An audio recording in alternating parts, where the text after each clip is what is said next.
The wind carries the scent of damp earth and wood smoke through the Massachusetts woods. But in Salem Village, the air tastes of something else. Fear. It's a chill that settles in the bones, a whisper that passes from one trembling lip to another. Inside a crowded, low-ceilinged meeting house, the breath of 200 souls hangs in the cold March air. A child stands on a rough-hewn platform. Her name is Abigail Williams. She is 11 years old. Her eyes are wide, unblinking, fixed on the empty space beside the magistrate's table. Suddenly, she shrieks, a raw, piercing sound that makes the whole congregation flinch. There. She is there. She points a bony finger at the empty air. Her head wrenches back as if struck. Her body contorts, arms twisting behind her. She cries out that she is being pinched, pricked by invisible pins. The village minister, Reverend Samuel Parris, watches, his face a mask of grim confirmation. His own daughter, Betty, lies listless and mute on a cot at the front, lost in the same terrifying affliction. The girl's cousin, 17-year-old Elizabeth Hubbard, joins the chorus. She falls to the rough plank floor, back arching, a guttural sound tearing from her throat.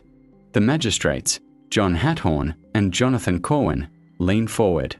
Their faces are etched with concern and a terrifying certainty. They are not doctors.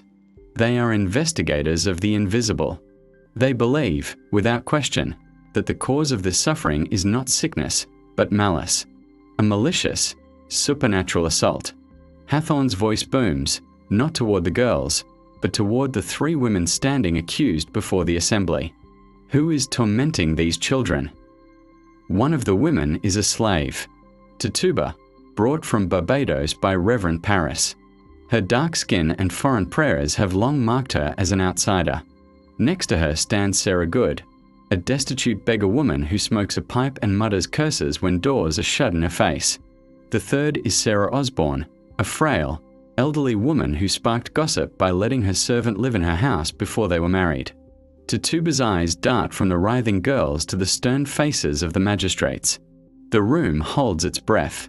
To deny the charge is to defy the reality of the spectacle before them, to defy the word of a minister's child. The pressure is a physical weight. Then, Tituba breaks.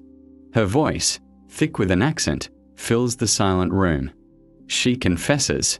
She speaks of a tall man from Boston who appeared to her, a man in black who demanded her allegiance. She signed his book, she says. She saw the marks of the devil on Sarah Good and Sarah Osborne. She spoke of yellow birds, of red cats, of riding through the night on a stick to secret meetings in the pasture. She describes a conspiracy of witches, a plot to destroy Salem Village from within. A collective gasp ripples through the meeting house. The unthinkable has been spoken aloud. It is not just a spell or a curse. It is a war. And the enemy is here, hiding in plain sight. The nightmare now has a shape, a story. And with Tituba's confession, the jail doors of reason swing shut. The hunt has begun. The village of Salem in the Massachusetts Bay Colony is not one place, but 2. Salem Town, a bustling port on the coast, thrives with merchants and sea captains. A few miles inland lies Salem Village, a fractious, isolated farming community. It is here, in the winter of 1692, where the tinder is stacked. The air in the Parris household is thick with tension long before the first fit begins. Reverend Parris is a controversial, rigid man, locked in a bitter dispute with his congregation over his salary and firewood. His sermons are not of God's grace, but of God's wrath. He warns constantly of a devil who is real, personal, and walking among them. In the confined, dark house, his daughter Betty Parris, 9 years old, and his niece Abigail Williams, 11, seek diversion. Their caretaker is Tituba, a woman whose world of Caribbean folklore and ritual is a stark contrast to the stark Puritan theology. By the hearth, in the weak winter light, Tituba entertains the girls. She may tell stories. She may perform a simple fortune-telling trick, a common folk practice. An egg white is dropped into a glass of water to see what shape it forms, to see the face of one's future husband. But when Betty and Abigail peer into the glass, They do not see a ship's sail or a farmer's hat. They see a spectre, a coffin. The shock is visceral. The girls are soon seized by fits. They crawl under furniture, utter foolish, ridiculous speech. They complain of feeling pinched and bitten. They contort their bodies into impossible positions. A local doctor, William Griggs, is summoned. He examines them and finds no physical ailment. His diagnosis is the only one his world allows: the evil hand. Witchcraft. The fear leaps from the Paris household like a spark. Soon, other girls are afflicted. 12-year-old and Putnam Jr., 17-year-old Mercy Lewis, and others. They become a tight-knit group, their performances feeding off each other. Their power is instant and absolute. When they name someone, that person is brought before them. And when the accused stands in their presence, the girls erupt. They mimic the accused's every movement. If she clenches her hand, their hands clamp shut in pain. If she bites her lip, they scream that they are being bitten. The first accusations are strategic. Sarah Good is an easy target, a social nuisance, a woman already despised. Sarah Osborne is vulnerable, her land disputes making her enemies. Tituba is the outsider, the conduit to the strange and forbidden. But with her stunning confession, Tituba does more than save herself. She provides the blueprint for the panic. She gives the community a narrative, a grand, terrifying conspiracy with meetings, signings, and secret accomplices. Her confession is a license to hunt. Now, the accusations shift. They move uphill, toward respectability. Martha Corey is a devout, church-going woman. She scoffs at the afflicted girls, calling them childish. The next day, the girls scream her name in court. Rebecca Nurse, a 71-year-old grandmother known for her piety and gentle nature, is denounced. The community is shocked, but the girls' testimony is incontrovertible. They see the spectre of Rebecca Nurse, her invisible shape, tormenting them. To deny the spectre evidence is to deny the very nature of the crime. The witch could be physically praying in church while her spectre was off strangling a child in its cradle.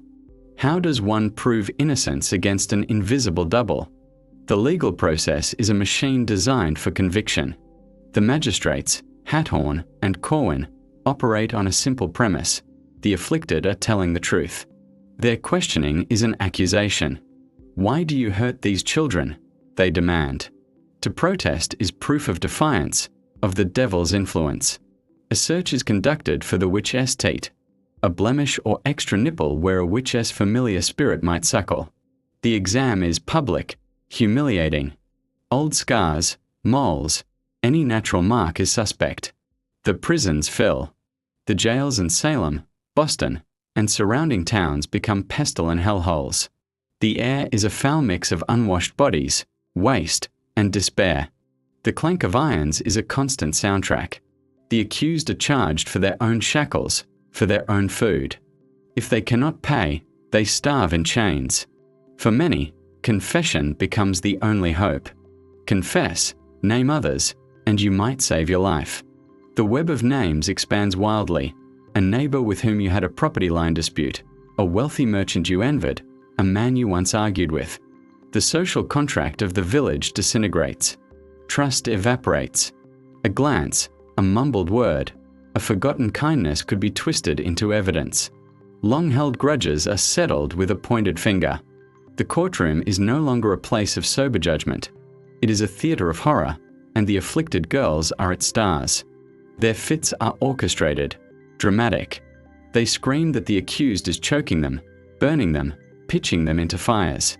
They claim to see the spectres of the accused flying about the room, whispering in the magistrate's ears. The audience weeps and prays. The terror is absolute, and it is contagious. And through it all, one figure begins to stand apart from the chaos, a merchant from Salem town named Giles Corey.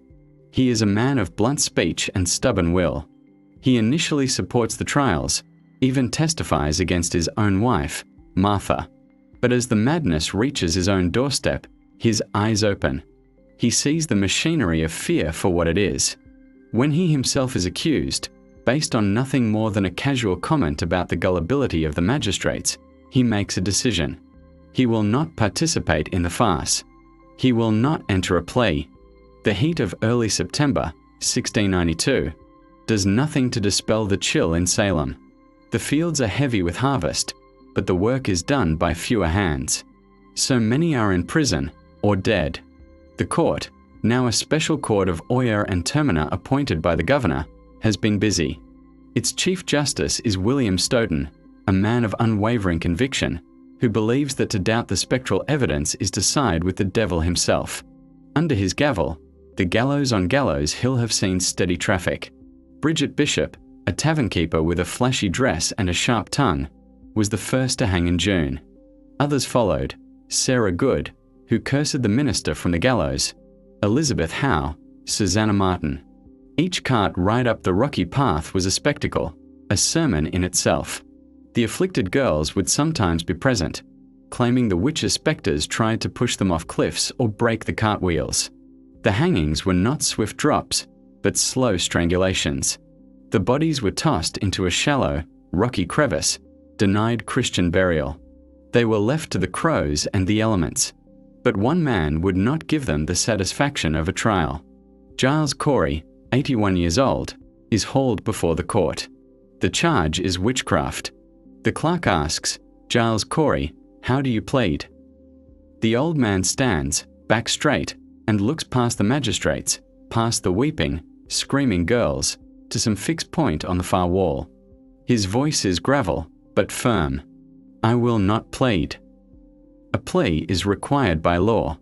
Without it, the trial cannot proceed. The magistrates are confounded.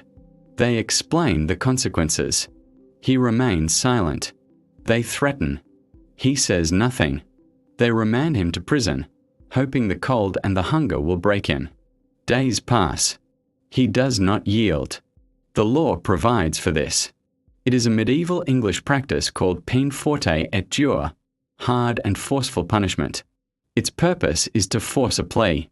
If the accused dies under the pressure, it is God's will.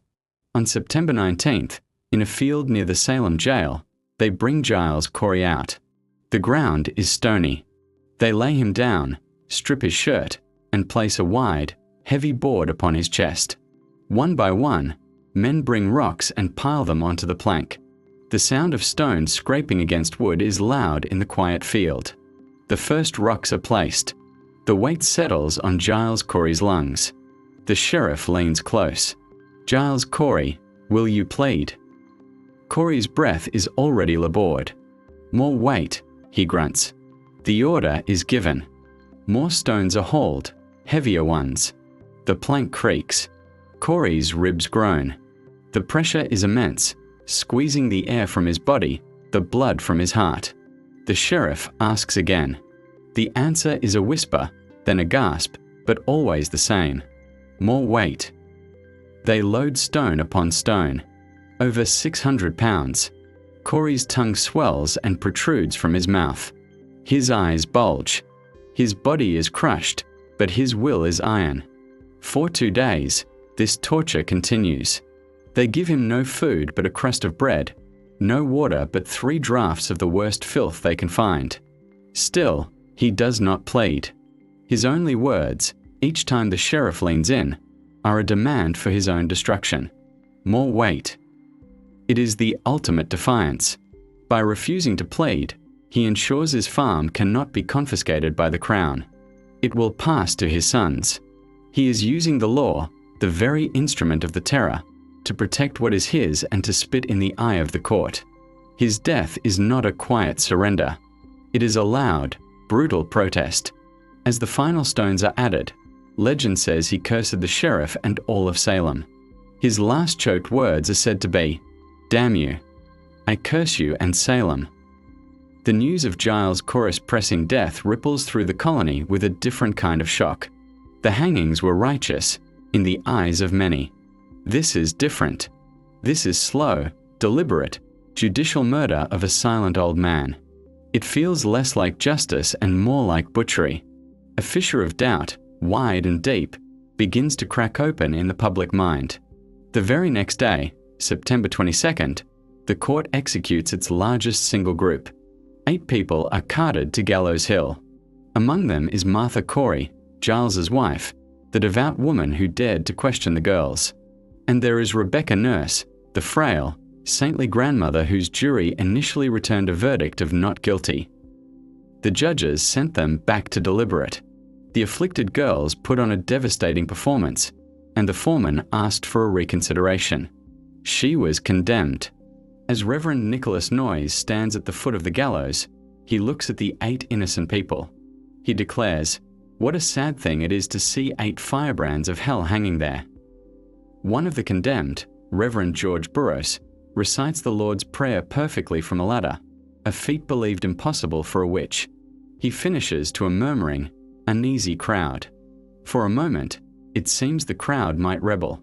But Cotton Mather, the brilliant, influential young minister from Boston who has supported the court, is present on horseback. He calms the crowd, reminding them that the devil can take the form of an angel of light. The hangings proceed, but the seed of doubt is planted. The spectacle is starting to curdle. The accusations have spiraled into absurdity, reaching the highest levels. The governor's own wife, Lady Mary Phipps, has been whispered about. Merchants, ministers, even a senior judge are named. The afflicted girls, drunk on their own power, have overreached. They accuse someone who cannot be touched, and the spell breaks. The fear that once bound the community now turns inward. People begin to ask, what if we were wrong? The turning point comes not with a bang, but with a slow, dawning horror. The hangings of September 22nd, following the brutal pressing of Giles Corey, leave a residue of sickness in the colony's gut. The jails are overflowing with over 100 accused. The economy is in shambles. Fields lie fallow, trade is neglected. The spectre of neighbor accusing neighbor has not brought purity, but paralysis. And then, the finger points to the highest seat of power.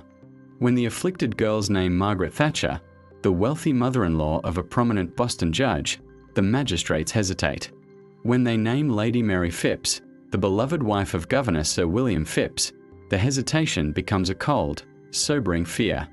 The governor himself, who had authorized the special court, now sees the monster he unleashed turning toward his own hearth. The terror, once a useful tool for rooting out the village's undesirables, now threatens the very establishment that nurtured it. Cotton Mather, the intellectual architect behind the acceptance of spectral evidence, begins to subtly shift his tone.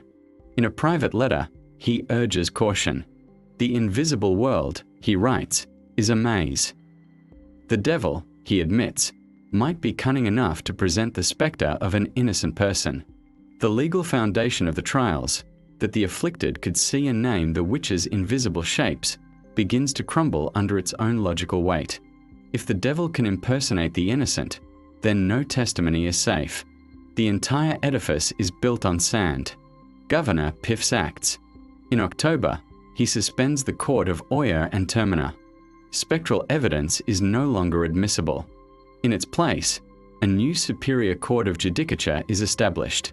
It tries the remaining cases in January and May of 1693. Without the screaming fits, the phantom pinches, the visions of yellow birds, the cases collapse. The new court acquits all but 3 of the remaining accused, and those 3 are soon pardoned by the governor. The storm is over. The jail doors creak open. The surviving prisoners emerge, blinking into the light, hollow-eyed and broken.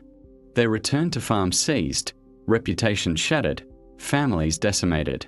The silence that follows is deafening. It is not a peaceful quiet, but the heavy, shameful hush after a catastrophic explosion. The afflicted girls, their power gone, fade from the public record. Some later express remorse. Others seem to live with a strange, quiet denial. The participants, judges, jurors, accusers, are left to live alongside the grieving families of the dead. They are neighbors, forever bound by a shared nightmare. In Salem Village, the fallout is immediate and tangible. The Paris family is hounded out. Reverend Paris leaves in disgrace. And Putnam Jr., one of the most vocal accusers, stands in her local church in 1706, a young woman burdened by her past. The minister reads her confession aloud. She admits she had been an instrument for the accusing of several persons of a grievous crime. She says she acted out of ignorance and under the great delusion of Satan. She asks for forgiveness. It is a stark, lonely moment of accountability, but it cannot raise the dead. The legal and moral reckoning is slow. 5 years after the trials, the Massachusetts General Court declares a day of fasting and repentance for what happened in Salem. In 1711, the colony passes a bill restoring the rights and good names of many of the accused and awards monetary compensation to their families. The amounts are paltry, a bureaucratic acknowledgement that does little to heal the wounds. The names are cleared, but the stain remains on the land. The debate begins almost immediately and has never ceased. What really happened in Salem? The simple answer, mass hysteria, is a starting point, not an explanation. Historians have sown the ground with theories, each a lens on the human capacity for fear. Some see a story of poisonous social tensions, the embittered impoverished village against the wealthy town, long-standing feuds between families like the Putnams and the Porters, the simmering resentment over land and inheritance, particularly in a society where primogeniture was not practiced and boundaries were disputed. The accusations, in this light, were a savage form of property redistribution. Others point to the psychological and physiological. The strange fits of the girls have been posthumously diagnosed as everything from epilepsy to Lyme disease to ergot poisoning, a fungus on rye grain that causes convulsions and hallucinations. But this does not explain the behavior of the accusing adults, the judges, the jury. The fungus theory, while compelling, fails to account for the precise targeting of accusations, the political nature of the victims. Then there is the gender lens. The vast majority of the accused and executed were women, particularly older women who lived on the margins of society, who owned property, who were outspoken, or who simply did not conform. The trials were a violent enforcement of social norms, a purging of the inconvenient and the unruly female. Perhaps the most unsettling theory is the simplest. They believed. The ministers, the magistrates, the farmers, they lived in a universe where the devil was as real as the wolf in the forest. Witchcraft was not a superstition, it was a felony. In a time of political uncertainty, after a recent war with native tribes, in a harsh new world, the idea that their suffering had a human, and thus punishable, cause was perversely comforting. It was easier to blame a witch than to face a chaotic, indifferent universe. The legacy of Salem is a ghost that haunts the American conscience. It is a cautionary tale about the contagion of fear, the corruption of authority, and the ease with which a community can devour itself in the name of purity. It echoes in every red scare, every moral panic, every time we are quick to see monsters in our midst rather than the darkness within our own hearts. The final, unsettling truth lies not in the archives, but in the quiet fields of modern-day Danvers, once Salem Village. The exact location of Gallows Hill was lost for centuries, the bodies of the executed never properly buried. In 2016, historians confirmed a rocky outcrop known as Proctor's Ledge as the site of the hangings. It is an unassuming place, tucked behind a drugstore, overlooked by houses. There is no grand monument, only a small, simple plaque and 19 trees planted in memory. The wind still moves through the branches, carrying with it the echo of a whispered name, the ghost of a lie that became a death sentence, and the chilling reminder that the only thing needed for evil to triumph is for good people to believe in a spectre.